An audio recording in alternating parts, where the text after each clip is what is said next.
Vous avez vu ce bel et grand évangéliaire, magnifique, mais justement, il ne faut pas simplement regarder la beauté, mais entendre ce qu'il a à nous dire de si précieux. C'est pour cela qu'il pèse.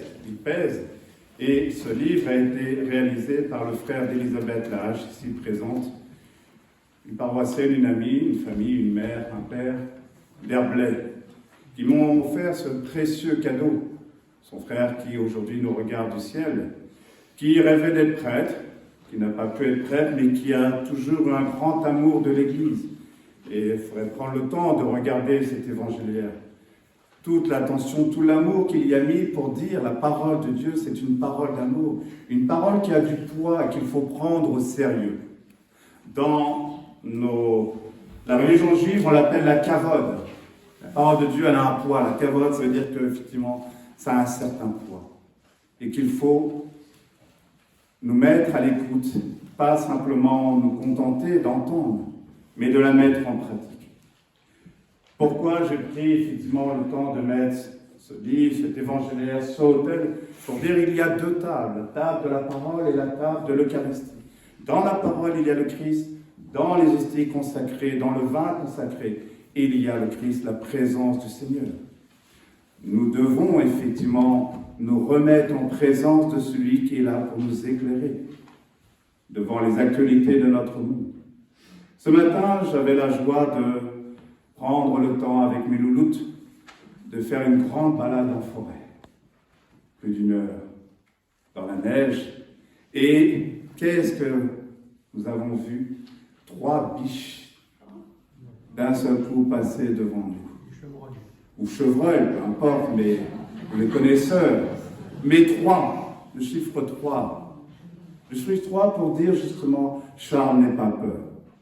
N'aie pas peur de leur dire pas simplement ce que tu as envie de leur dire, mais ce que je te demande de leur dire. Parce que justement, ce matin, avant de voir les 3 chevreuils, j'ai médité la parole, effectivement, comme chaque matin, de 6h à 7h30 du matin. Et la parole de Dieu, dans le fil des lectures, j'ai reçu les faux prophètes. Voilà, les faux prophètes, tirés dans le livre du Deutéronome. Alors, je pourrais être effectivement l'un d'entre eux. Me dire, Seigneur, qui suis-je pour oser dire de telles paroles? Comme Jonas. Jonas, effectivement, nous connaissons l'histoire de Jonas.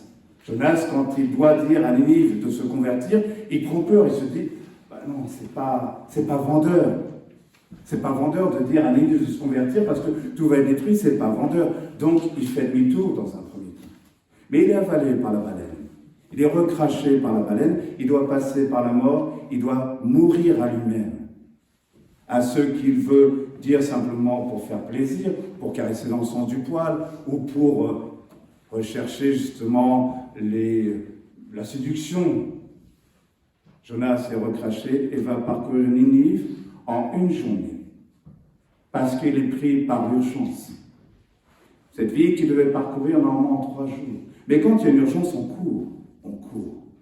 Et ce matin, la lecture que j'ai entendue dans le livre du Deutéronome, avant d'avoir vu les 3 chevreuils, disait, au milieu de vous, parmi vos frères, le Seigneur votre Dieu fera se lever un prophète comme moi. Ce n'est pas le Père Charles qui parle, c'est son fils.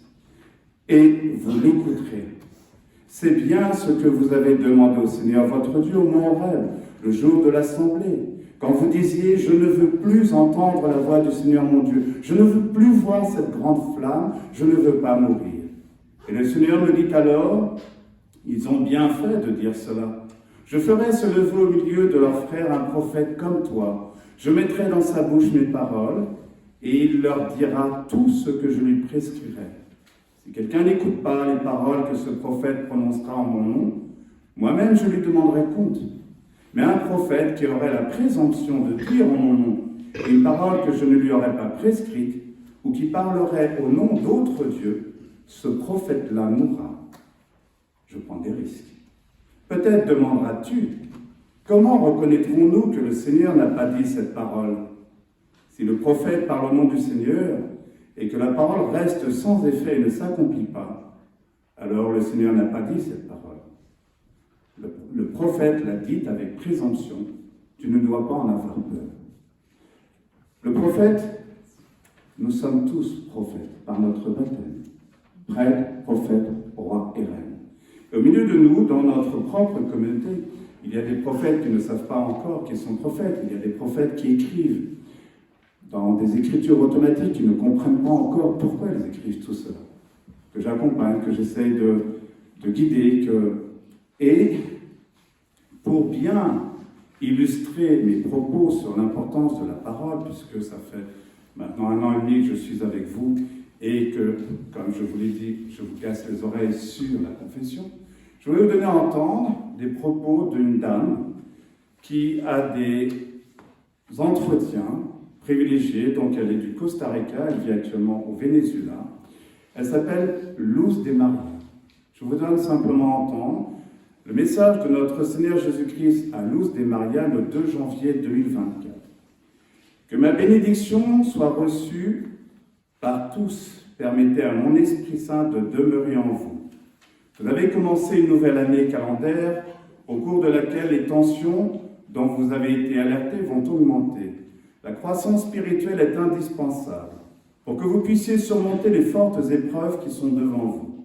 Ma très sainte mère vous a montré la voie à suivre pour que vous avanciez, vous engagiez en renforçant votre foi. L'inconstance est l'ennemi de l'âme. Vivre la spiritualité à votre manière n'est pas ma volonté. Je poursuis dans les entretiens avec Luz de Maria du Seigneur. Petits enfants, vous avez besoin des informations nécessaires pour prendre des mesures rapides. Ce n'est pas un jeu auquel vous serez confrontés petit à petit. C'est une réalité que vous ne voulez pas voir. Et le diable vous prendra comme ses trophées à cause de vos doutes. Les moments vers lesquels vous vous dirigez ne seront pas faciles. Ce sont des moments de grande douleur à cause des offenses tellement grandes de mon Église. Mon cœur saigne. Je ne suis pas respecté, mes églises sont prises par la franc-maçonnerie, qui n'attend pas pour provoquer la division de mon Église jusqu'au schisme. Je vous ai parlé la semaine dernière de cette Église qui se divise autour justement de la bénédiction des couples en situation irrégulière, dans ces propos bizarres que l'Église utilise encore, et dans la bénédiction des couples homosexuels. Et ce n'est pas les couples homosexuels, c'est les personnes, pour justement leur permettre à eux aussi de cheminer et de se convertir, et nous avec eux. Peut-être qu'ils portent aussi dans leur chair, comme les prostituées, comme les voleurs. Nous avons eu hier Jacques Fesch condamné à mort, qui a perdu sa tête, mais qui a dit justement aussi cette parole. C'est pour vous que je donne ma vie. Comme le Seigneur a donné sa vie pour nous. Convertissez-vous. Le changement doit faire mal. Nous n'aimons pas changer, nous n'aimons pas changer. Nous avons nos habitudes et c'est normal. Tout ce qui nous bouscule, nous résistons. Le changement doit faire mal. Donc, ceux qui ne sont pas empêchés par leur santé devraient offrir des jeûnes. Je vous en ai parlé il y a quelques semaines avant même de lire ces entretiens. Non seulement de nourriture, mais de leur manque d'amour pour le prochain, en jeûnant de l'orgueil, en jeûnant de la domination, en s'abstenant de croire qu'ils savent tout. Jeûnez aussi de la stupidité. Vous devez aller au confessionnal. Ce n'est pas le Père Charles, c'est notre Seigneur Jésus-Christ à Luz de Maria, dans l'urgence des choses à faire. Commentaire de Luz de Maria, il s'agit plutôt d'une annonce d'événement pour que nous nous réveillions de cette léthargie dans laquelle nous vivons et pour que nous quittions la zone de confort dans laquelle nous vivons. La majorité se sent à l'aise, sans avoir conscience de ce qui plane déjà sur l'humanité. Nous ne devons pas craindre, mais changer. À chaque fois que le Seigneur demande au prophète d'en annoncer, nous l'avons entendu dans le livre de Jonas, c'est pour changer, pour une conversion, et ne pas subir justement les assauts du mal. Et nous avons à nous lever pour sauver la vie de ces enfants, pour sauver la vie tout court. Dans les autres entretiens de Luz de Maria, ce sont des entretiens avec la Vierge Marie, qui datent du 10 janvier 2024.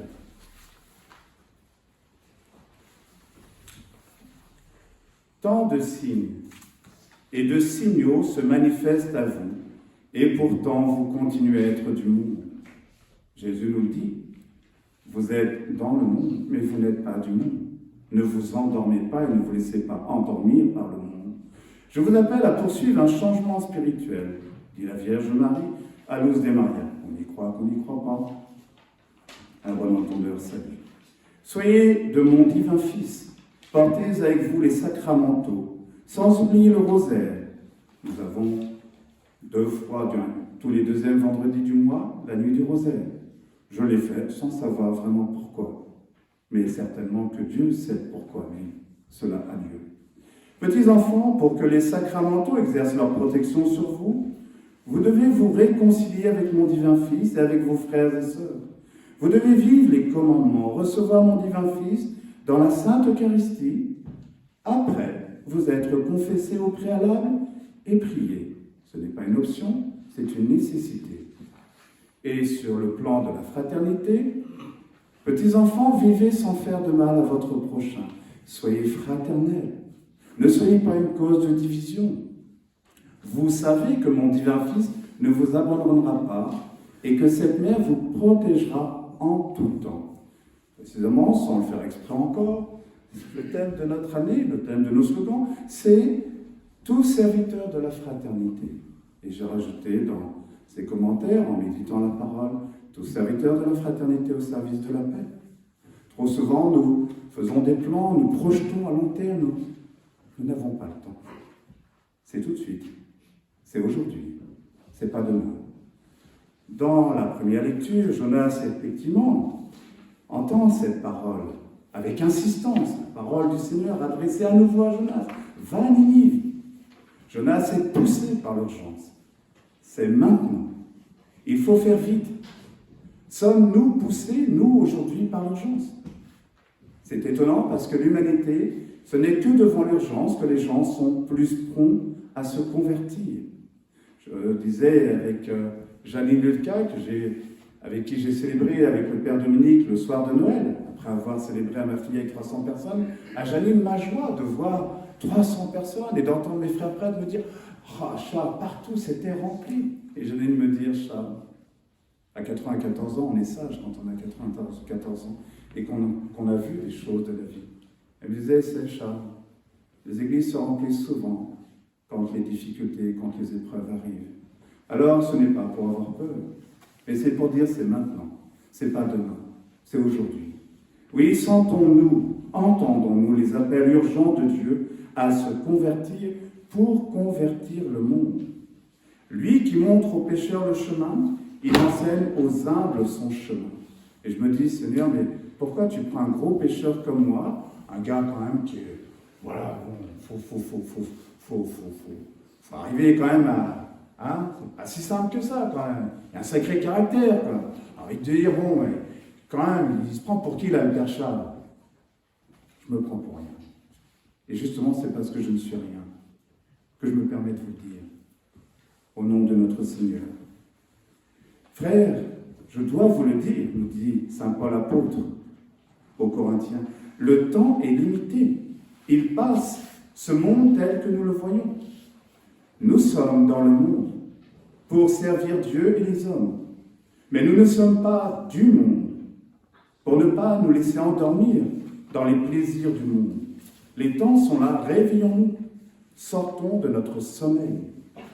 Le règne de Dieu est tout proche, convertissez-vous et croyez à l'évangile, nous dit l'antienne de l'Alléluia. Changez votre manière de voir. Osons être audacieux, osons l'aujourd'hui, le maintenant, tout de suite, sans chercher justement à faire de grands projets sur la comète.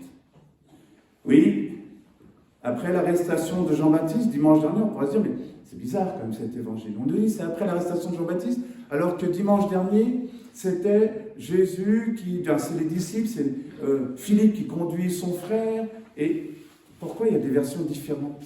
Et c'est pour nous dire justement que chacun comprend la parole.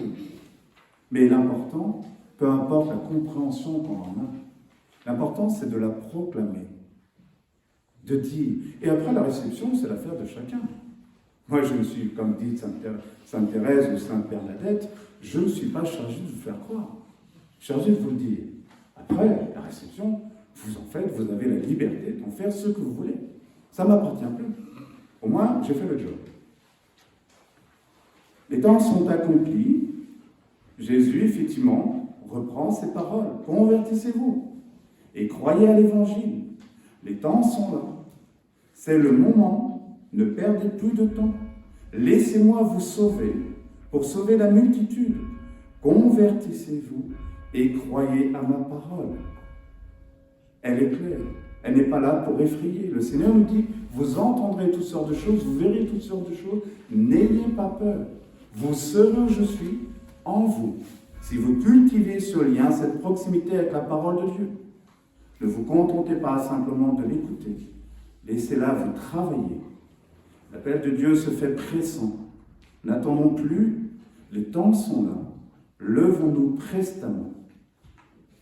Et les pécheurs, lorsque nous avons partagé cette parole de l'Évangile, on me demandait, mais c'est étonnant, pourquoi Jésus appelle des pécheurs? Un pécheur, c'est quoi le job d'un pécheur? C'est de pêcher du vivant dans un élément et de le faire passer dans un autre élément. Le sortir d'un élément pour le faire passer dans un autre élément et pour justement donner nourriture et donner vie à ceux qui vont le recevoir. Nous sommes invités à passer de l'élément du monde à l'élément divin pour devenir nourriture pour le monde. En apprenant aussi à mourir, comme le poisson qui sort de cet élément, pour devenir cette bonne nourriture, pour être au service, non pas de notre confort, mais du salut pour le monde entier. Demandons cela pour nous et pour nos familles et notre famille humaine.